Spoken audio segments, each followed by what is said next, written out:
Hello friends, આજે આપણે ગણિતનો પહેલા ચેપ્ટરનો બીજો ભાગ એટલે સંખ્યાનો પ્રકાર ભાગ 2 પર વાત કરીશું. ભાગ 1 માં આપણે ડિસ્કસ કર્યું છે કે કયા કયા અલગ અલગ પ્રકારની સંખ્યાઓ આવે છે, જેની અંદર ખાસ આપણે અપૂર્ણાંક સંખ્યાઓ, પૂર્ણાંક સંખ્યાઓ, સમય સંખ્યા, અસમય સંખ્યા કયા કયા પ્રકારની હોય છે.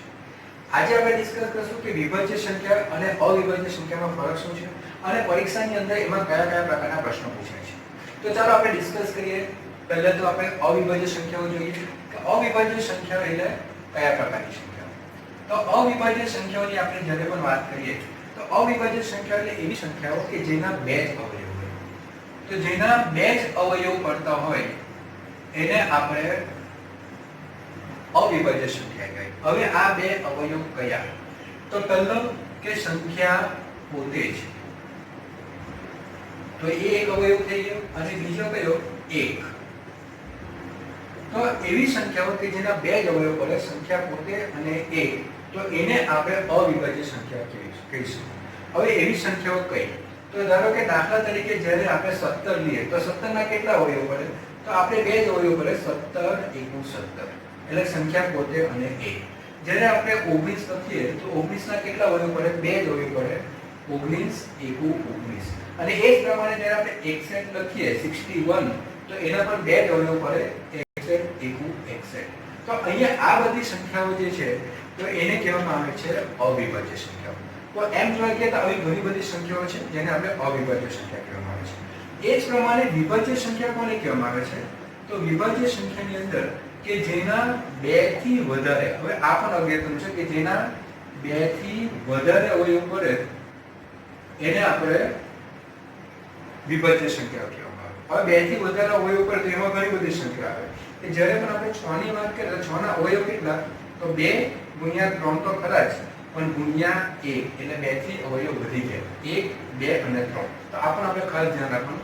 કેમ કે જ્યારે આપણે વિભાજ્ય સંખ્યાની વાત કરીએ અને સપોઝ કે દાખલા તરીકે 15 પણ લઈએ તો આપણા માઇન્ડમાં ખાલી બે જ અવયવ આવતા હોય, એ છે 3 ગુણ્યા 5, પણ આપણે 1 ને ભૂલી જઈએ છીએ. તો અહીંયા જ્યારે આપણે અવયવ કરીએ તો 3 ગુણ્યા 5 ગુણ્યા 1 એટલે કેટલા અવયવ પડ્યા? 3. એ જ પ્રમાણે સંખ્યા જ્યારે આપણે 36 લઈએ તો એના ઘણા બધા અવયવ છે. 2 દુ 4, 4 તાલી 12, 12 તાલી 36 ગુણ્યા 1. તો આના કેટલા અવયવ કહેવાય? 1, 2, 3, 4 ને 5. એટલા માટે એને કહેવામાં આવે છે વિભાજ્ય સંખ્યા. તો આપણે ખાસ કરી એટલા માટે મને લખ્યું છે કે અવિભાજ્ય અને વિભાજ્ય સંખ્યાની અંદર જે તફાવત જે છે એ આપણે ખાસ ખ્યાલ હોવો જોઈએ. હવે આપણે જોઈએ કે વિભાજ્યની અંદર જે બધા પ્રશ્નો જે પૂછાય છે એના પર આપણે ખાસ ધ્યાન આપીએ. તો પ્રશ્નની અંદર કયા કયા પ્રકારના પ્રશ્નો પૂછાય? તો પહેલો પ્રશ્ન તો જે કોમન પ્રશ્ન જે છે એ આ રીતે પૂછાય, અને જે અગત્યનો પણ છે કે 1 થી 50 માં કેટલી સંખ્યાઓ અવિભાજ્ય છે? અને ખૂબ અગત્યનો પ્રશ્ન છે કે 1 થી 50 માં કેટલી સંખ્યાઓ અવિભાજ્ય સંખ્યા છે. તો આપણે જ્યારે 1 થી 50 ની આપણે વાત કરીએ તો સંખ્યા ક્યાંથી શરૂઆત કરશું? 1 થી શરૂઆત કરશું. હવે એક અવિભાજ્ય સંખ્યા છે કે વિભાજ્ય સંખ્યા છે? તો અહીંયા આપણે ખાસ એ ધ્યાન રાખવાનું કે એક જે છે એ અવિભાજ્ય સંખ્યા નથી. એનું કારણ શું છે? કેમ કે એક જે છે એનો એક જ અવયવ છે, પોતે જ, એના બીજા કોઈ અવયવ નથી. અને વ્યાખ્યા પ્રમાણે આપણે જોઈએ તો અવિભાજ્ય સંખ્યા જેના બે અવયવ પડે, સંખ્યા પોતે અને એક, જ્યારે એકનો એક જ અવયવ છે એટલા માટે એને અવિભાજ્ય સંખ્યા કહેવાતી નથી. તો નાનામાં નાની અવિભાજ્ય સંખ્યા ક્યાંથી શરૂઆત થશે? તો 2 થી શરૂઆત થશે. અને આ 2 ને પણ આપણે ધ્યાન રાખવાનું, નાનામાં નાની અવિભાજ્ય સંખ્યા. તો 2, એના પછી કયો આવશે? 3, એના પછી કયો આવશે?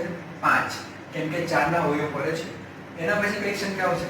7, પછી 11, 13, 17, 19, 23, 29, 31, 37. આમાં ઘણી બધી સંખ્યાઓ વચ્ચે આપણને લાગે કે આ અવિભાજ્ય પણ અવિભાજ્ય હોતી નથી. ધારો કે 33 સંખ્યા, 33 ના અવયવ પડે છે 3 ગુણ્યા 11, 39 ના અવયવ પડે છે 13 ગુણ્યા 3. તો એ બધી સંખ્યાઓને આપણે અવિભાજ્ય સંખ્યા કહેવાતી નથી. 37 પછી 41, 43 અને 47. તો અહીંયા કેટલી સંખ્યાઓ છે? 1, 2, 3, 4, 5, 6, 7, 8, 9, 10, 11, 12, 13, 14, 15. તો તો જવાબ કેટલો આવશે 15। આ પ્રશ્ન એટલા માટે અગત્યનો છે કેમ કે આ બધી સંખ્યાઓ આપણે ધ્યાનમાં રાખવાની છે અને આપણે યાદ રાખવાની છે, કેમ કે કોઈ પણ સંખ્યાને જ્યારે પણ અવયવ પાડવાનો હોય તો ત્યાંથી શરૂઆત થશે 2, એના પછી આપણે શરૂઆત કરશું 3, 5, 7, 11, 13। તો આ રીતે આપણે એના અવયવ સરળતાથી આપણે પાડી શકીએ। તો આના પર બી આપણે ધ્યાન આપવું જોઈએ। તો અહીંયા પહેલો પ્રશ્ન જે છે કે 1 થી 50 માં કેટલી સંખ્યાઓ જે છે તે અવિભાજ્ય છે, અને બીજો પ્રશ્ન જે અત્યારે મેં તમને સમજાવી દીધો કે નાનામાં નાની અવિભાજ્ય સંખ્યા કઈ।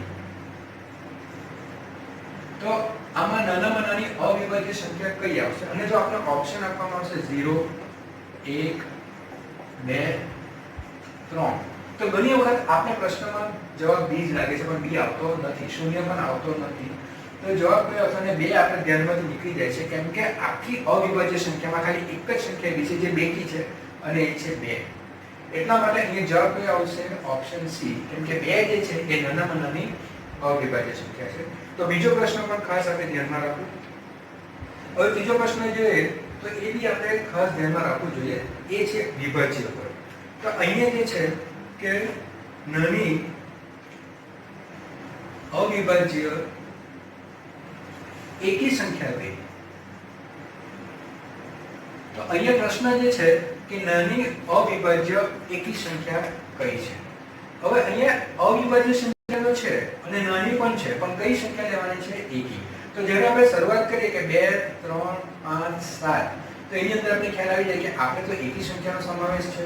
તો એકી સંખ્યામાં નાનામાં નાની સંખ્યા કઈ આવશે, 3। તો આનો જવાબ કેટલો આવશે, 3, કે નાનામાં નાની અવિભાજ્ય એકી સંખ્યા કઈ હશે, તો એ આવશે 3। એ જ પ્રમાણે બીજા પ્રશ્ન આપણે જોઈએ। તો બીજા પ્રશ્નની અંદર કે નાની વિભાજ્ય એકી સંખ્યા કઈ। હવે અવિભાજ્ય આપણે ઘણી વખત વાંચતા જ હોય છે, પણ જ્યારે વિભાજ્યનો પ્રશ્ન હતા થોડું કન્ફ્યુઝન થાય છે। અહીંયા પ્રશ્ન છે કે નાની વિભાજ્ય એકી સંખ્યા કઈ। જો વિભાજ્ય સંખ્યાની આપણે શ્રેણી બનાવીએ તો વિભાજ્ય સંખ્યાની શરૂઆત ક્યાંથી થશે? પહેલા તો શૂન્યથી શરૂઆત થશે નહીં, કેમ કે 0 અને 1 એ એવી રકમ છે જે વિભાજ્ય પણ નથી અને અવિભાજ્ય પણ નથી। 2 કયા પ્રકારની સંખ્યા છે, અવિભાજ્ય સંખ્યા છે। 3 કયા પ્રકારની સંખ્યા છે, અવિભાજ્ય સંખ્યા છે। તો શરૂઆત ક્યાંથી થશે, 4 થી। પછી સંખ્યા કઈ આવશે, 6। પછી કઈ સંખ્યા કઈ આવશે, 8। પછી સંખ્યા કઈ આવશે, 9। પછી કઈ સંખ્યા આવશે, 10। પછી 12। તો આ બધી સંખ્યા જે છે એ કઈ સંખ્યા છે, વિભાજ્ય સંખ્યા।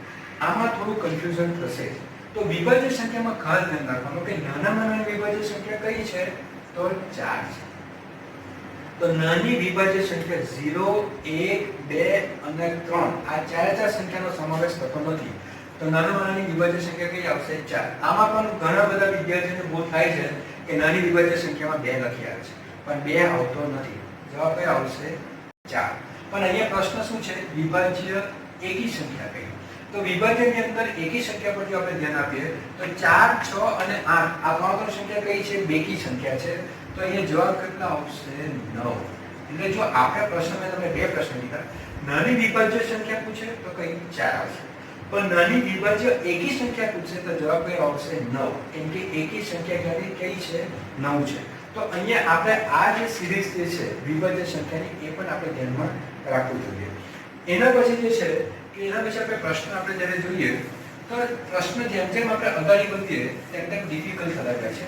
તો 1 થી 50 નો તો મેં તમને લખી નાખ્યું કે આટલા જ સંખ્યાઓ જે છે એ એકી સંખ્યાઓ છે। પણ સપોઝ કે પ્રશ્ન આ રીતે પૂછાય કે 50 થી 100 વચ્ચે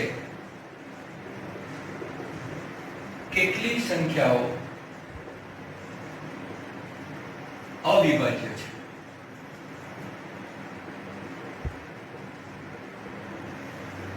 તો 50 થી 100 વચ્ચે કેટલી સંખ્યાઓ અવિભાજ્ય સંખ્યાઓ છે। હવે અહીંયા આપણે એમ લાગે કે આ આપણે કેવી રીતે જાણીશું કે 50 થી 100 વચ્ચે કેટલી સંખ્યાઓ? જો આપણી મેથડ અને આપણી પદ્ધતિ સરસ હશે તો કોઈ પ્રોબ્લેમ આવશે નહીં। એટલે પદ્ધતિ પર તમે ધ્યાન આપો તો કોઈ પણ પ્રશ્ન આપને હેલો લાગે। તો આપણે જ્યારે 50 થી 100 વચ્ચેની આપણે વાત કરીએ તો 50 થી 100 વચ્ચે પહેલા તો દરેક બેકી સંખ્યા આવશે જ નહીં, કેમ કે આપણે કઈ સંખ્યા લેવાની છે, અવિભાજ્ય સંખ્યા। અને અવિભાજ્ય સંખ્યામાં મેં તમને જે સમજાવ્યું કે આખી અવિભાજ્ય સંખ્યાની શ્રેણીમાં ખાલી એક જ સંખ્યા એવી છે જે બેકી છે, કઈ છે, 2 છે। એના સિવાય કોઈ પણ સંખ્યા બેકી સંખ્યા અવિભાજ્ય સંખ્યા બની શકે નહીં. તો અહીંયા આપણે જ્યારે ધ્યાન આપીએ તો 50 થી 100 વચ્ચે બધી બેકી સંખ્યાને આપણે કરી નાખીશું. તો આપણી પાસે કઈ કઈ સંખ્યા રહેશે? તો 51 રહેશે, 53, 57, 59. એ જ પ્રમાણે 61, 63, 67, 69, 71, 73,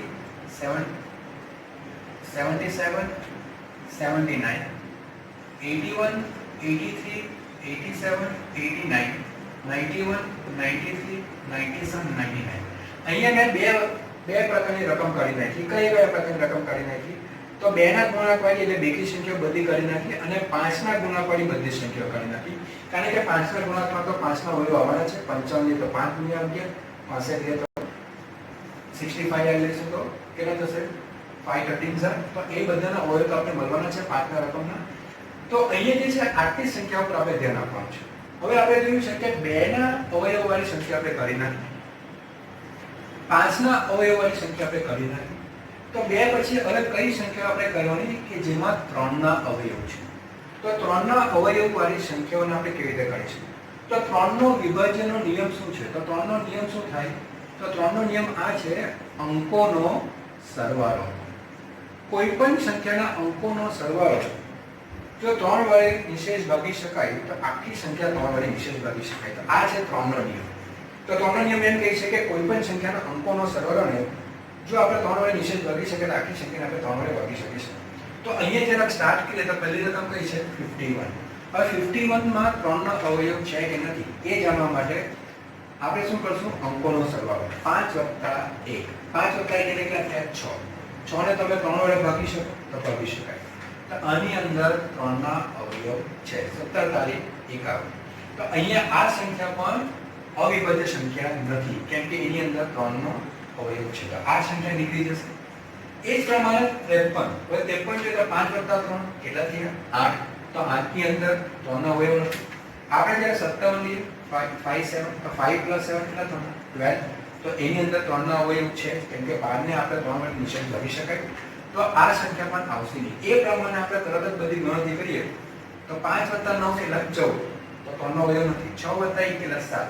3 નો અવયવ નથી. 6 + 3 કેટલા? 9. તો 9 ની અંદર 3 નો અવયવ છે. 6 + 7 કેટલા? 13. 6 + 9 કેટલા? 15. 15 ની અંદર 3 નો અવયવ છે. 7 + 1 કેટલા? 8. 7 + 3 કેટલા? 10. 7 + 7 કેટલા? 77. સોરી 7 + 7 કેટલા? 14. 7 + 9 કેટલા? 16. 8 + 1 કેટલા? 9. એટલે 9 આવે તેમાં 3 નો અવયવ છે. 8 + 3 કેટલા? 11. 8 + 7 કેટલા? 15. 15 આવે એટલે 3 નો અવયવ છે. 8 + 9 કેટલા? 17. 9 + 1 કેટલા થાય? 10. 9 + 3 કેટલા થાય? 12. 12 આવે એટલે એમાં 3 નો અવયવ. 9 + 7 કેટલા? 16. 9 + 9 કેટલા? 18. તેમાં પણ 3 નો અવયવ. તો 3 ના અવયવ વાળી બધી સંખ્યા આપણે કરી નાખી. હવે આપણે જોઈએ કે 3 પછી કઈ સંખ્યા આવે છે? 5. 5 ના અવયવ આપણે કરી નાખ્યા છે. પછી કઈ સંખ્યાનો સમાવેશ થાય છે? 7. તો આમાંથી સંખ્યા જોઈ લેવાની કે જેમાં 7 ના અવયવ છે. 7 ના ટેબલમાં 53 આવતું નથી, 59 નથી આવતું, 61 પણ નથી આવતું, 67 પણ નથી આવતું, 71 પણ નહીં આવશે કેમ કે 7 × 10 70, 7 × 11 77, 7 × 12 કેટલા થાય? 84. 7 × 13 કેટલા થાય? 51. બરાબર? હવે આ પ્રમાણે આપણે જોઈએ તો 51 7 ના અવયવમાં આવે છે. તો અહીંયા જે છે કે આ 7 ના અવયવ વાળી બધી સંખ્યા નીકળી ગઈ. હવે આપણે 8, 9 અને 10 વડે 10 ના આપણે અવિભાજ્ય સંખ્યા માટે ચેક કરવાની જરૂર નથી કેમ કે આપણે જ્યારે પણ ચેક કરીએ તો બધી અવિભાજ્ય સંખ્યાથી ચેક કરવાની. 2, 3, 5, 7 અને પછી કયો અવિભાજ્ય સંખ્યા આવશે? 11. પણ 1 થી 100 સુધીમાં આપણે જ્યારે પણ ચેક કરવું હોય તો 1 થી 10 સુધીની રકમ જ ચેક કરવાની જેની અંદર આપણે 2, 3, 5 અને 7 નો સમાવેશ થાય. તો આની અંદર આપણે જેટલી બી રકમ વિભાજ્ય હતી તે બધી કરી નાખી. તો કેટલી સંખ્યા રહી? 1, 2, 3, 4, 5, 6, 7, 8, 9 અને 10. તો આનો જવાબ કેટલો આવશે? 10. તો 50 થી 100 સુધીમાં કેટલી સંખ્યાઓ અવિભાજ્ય છે? તો કેટલી આવશે? 10. હવે આપણે અહીંયા બે પ્રશ્ન સોલ્વ કર્યા. પહેલો પ્રશ્ન હતો કે 1 થી 50 માં કેટલી સંખ્યાઓ અવિભાજ્ય છે, તો આજે આપણે જવાબ મળ્યો 15 અને 50 થી 100 વચ્ચે કેટલી સંખ્યાઓ અવિભાજ્ય છે તેમાં જવાબ મળ્યો 10. જો આપણે એવો પ્રશ્ન પૂછવામાં આવે કે 1 થી 100 માં કેટલી સંખ્યાઓ અવિભાજ્ય છે તો જવાબ કેટલો આવશે 10 + 15 એટલે 25. તો આ આપણે ખાસ ધ્યાન રાખવાનું કે 1 થી 100 માં 25 સંખ્યાઓ છે જે અવિભાજ્ય છે. તો હવે આપણે અગાઉના પ્રશ્ન પર જઈએ. તો અગાઉનો પ્રશ્ન જે છે કે નીચેનામાંથી કઈ સંખ્યા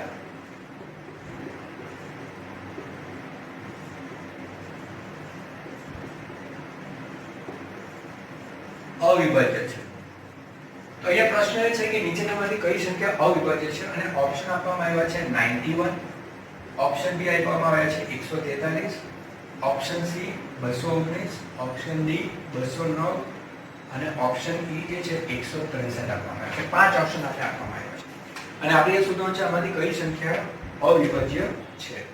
તો આ પ્રશ્નની અંદર અત્યારે જ આપણે જોયું કે 1 થી 100 હોય તો ધ્યાન રાખો આટલું 1 થી 100 ની અંદર આપણે કોનાથી ચેક કરવાનું વિભાજન ચાવી 2, 3, 5 અને 7. જો 1 થી 200 ની રકમ આપેલી હોય એટલે 200 સુધીની રકમમાં આપણે 2, 3, 5, 7, 11, 13 અને છેલ્લામાં છેલ્લું 17. એમ તો 17 ની જરૂર પડતી નથી, તે સુધી આપણે ચેક કરી શકાય. અને જો 1 થી 300 સુધીની રકમ હોય તો આ બધી 2, 3, 5, 7, 11, 13, 17 અને 19 સુધી ચેક કરી શકાય. તો આટલા નિયમ આપણે જો ધ્યાનમાં રાખીએ તો આપણા માટે થોડું સહેલું રહેશે. તો પહેલા આપણે જોઈએ એકમ. એકમ આપણે ખ્યાલ આવી જાય કે એમાં 7 ના અવયવ છે. અત્યારે આપણે જોઈએ કે એકમ એટલે 7 × 13 તો કેટલા થશે 91 એટલે આ આવતો નથી. હવે 143 સંખ્યા આવે છે તો 143 માં 2 ના અવયવ તો નથી જ કેમ કે એકી સંખ્યા છે. 3 ના અવયવ 1 + 4 5, 5 + 3 8 એટલે 3 ના અવયવ પણ નથી. 7 × 14 3 બાકી રહેશે એટલે 7 ના અવયવ પણ નથી. અને હવે આપણે એને 11 વડે ચેક કરીએ તો 11 * 11 કેટલા રહ્યા 33, 11 ખાલી 33. તો આના અવયવ પડી ગયા 11 × 13 તો કેટલા થશે 143. એટલે આ પણ વિભાજ્ય સંખ્યા છે, એના અવયવ છે 11 × 13. આ પ્રશ્ન જોઈએ 219 આપેલા છે, 2 ના અવયવ નથી. 2 + 1 3, 3 + 9 કેટલા થયા 12. તો 12 એટલે 3 વડે ભાગાકાર થઈ જાય. તો આની અંદર 3 ના અવયવ છે એટલે આ સંખ્યા પણ વિભાજ્ય સંખ્યા છે. 209 2 ના અવયવ નથી. 2 + 9 કેટલા થવાના 11. 3 ના પણ અવયવ નથી, 5 ના તો નથી જ. 7 થી આપણે ચેક કરીએ તો 7 × 14 તો રિયા કેટલા 69 અને 7 × 9 = 63 તો પણ 6 બાકી રહેશે. તો આ 7 ના અવયવ પણ નથી. તો હવે આપણે કોના માટે ચેક કરવાનું 11 માટે 11 * 1 11 કેટલા રહ્યા 99. 11 × 9 કરશું તો 99 થઈ ગયા. તો આની અંદર 11 નો ગુણાંક છે 11 × 19 એટલે આ પણ જવાબ નથી. આ પણ વિભાજ્ય સંખ્યા છે. તો હવે આપણી પાસે સંખ્યા છેલ્લી રહી એટલે આપણે ખ્યાલ આવી જાય કે જવાબ 163 જ આવવાનો છે. પણ જો આપણે ચેક કરીએ 163 ને તો આ સંખ્યા 2 વડે નથી. 6 + 1 7, 7 + 3 10, 3 વડે પણ ભાગાકાર નહીં થાય. 5 વડે તો છે જ નથી. 7 × 14 23 લેવાના, 7 તારીખ 21 એટલે 2 લેવાના તો 7 વડે પણ નહીં થશે. અને 11 વડે આપણે ચેક કરીએ તો 11 * 1 11 53 લેવાના, 11 × 4 44 તો 11 વડે પણ નહીં થશે. 13 થી આપણે ચેક કરીએ તો 13 * 1 13 33 લેવાના, 13 × 24 તો 13 વડે પણ નહીં થાય. અને 17 થી ચેક કરીએ તો 17 ના ગુણાંકમાં 163 આવતા જ નથી. એટલે 17 ના ટેબલમાં 163 નથી આવતા. એટલા માટે આ સંખ્યા જે છે એ કઈ સંખ્યા થઈ જશે અવિભાજ્ય સંખ્યા થઈ જશે. તો આ પ્રકારના પ્રશ્નોમાં આપણે આ રીતે સોલ્વ કરી શકાય. તો અહીંયા આપણે ખ્યાલ આવી જાય કે કયા પ્રકારની સંખ્યાઓ બને છે જેને આપણે અવિભાજ્ય સંખ્યા કહેવાય. તો આવા પ્રશ્ન પણ આપણે ક્લાસ 1 અને 2 માં પૂછાતા હોય છે કે નીચેનામાંથી કઈ સંખ્યા વિભાજ્ય છે અથવા અવિભાજ્ય છે. તો આ આપણો બીજો ભાગ હતો જેની અંદર આપણે બે પ્રકારની સંખ્યા જોઈ જેને કહેવામાં આવે છે વિભાજ્ય અને અવિભાજ્ય. ઓકે, તો આજે આપણે અહીંયા સેશન આપણે સ્ટોપ કરીએ છીએ.